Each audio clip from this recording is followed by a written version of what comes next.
23 yıldır Sayın Abdullah Öcalan'ın maruz kaldığı ağırlaştırılmış tecrit halinin yansıması olarak toplum her yönüyle derin bir kriz halini yaşamaktadır.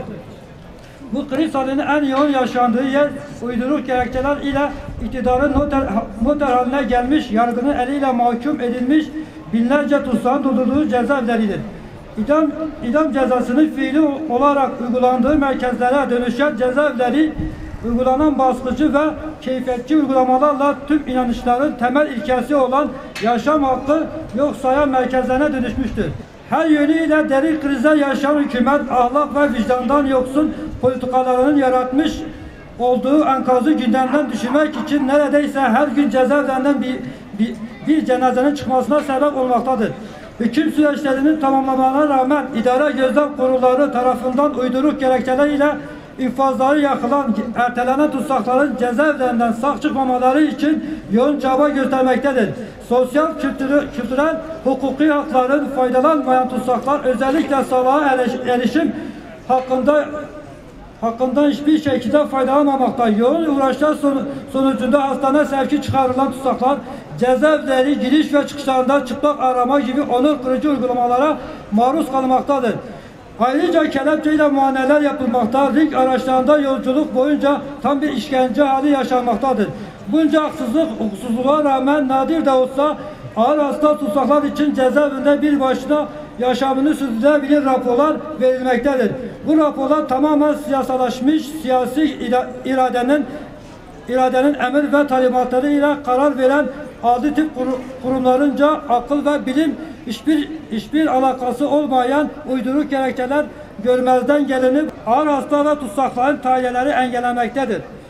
2022 yılının ilk 8 ayında cezaevlerinden çıkan 43 cenaze cezaevlerinden yaşanan işkence halinin vardığı korkunç boyutu gözler önüne sermektedir. Düşmanca yürütülen cezaevi politikalarının sonucu olarak özellikle son bir hafta içerisinde hayatını kaybeden ağır hasta tutsaklar İbrahim Yıldırım, Mehmet Candemir, Bazo Yılmaz cezaevleri işkence sistemini tüm çıplaklığıyla gözler önüne sermektedir. Cezaevlerinde yaşanılan hiçbir ölüm doğal ölüm değildir. Bu ölümlerin sorunları halkımızın ve bizlerin vicdanlarında çoktan mahkum oldukları gibi er veya geç hukuk önünde hesap vereceklerdir. Başta Adalet Bakanı olmak üzere ilgili tüm kurumlar Nazi Almanyası'nın gaz odalarına dönüşmüş cezaevinde yaşanan hak ihlalerini görmezden gelmemelidir. Hiçbir insani değer bağdaşmayan ceza infaz yasası bir an önce ağır hasta tutsaklar başta olmak üzere hasta tutsakların tahliyesine imkan sağlayacak şekilde değiştirmelidir. Cezaevlerinde insani koşullardan uzak yaşam mücadelesi vermeye çalışan hasta tutsaklar bir an önce tahliye edilmeli veya infazları ertelenmeli. Cezaevlerinde tamamen sindirmeye yönelik politikalara son verilmelidir.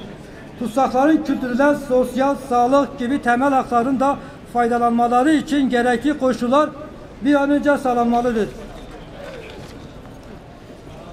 Şimdiye kadar ihmalkarlıkları ile cezaevlerinde insanların hayatlarını kaybetmelerine sebep olanların görev, sorumluluk ve rütbelerine bakılmaksızın hukuk önünde hesap sorulmalıdır.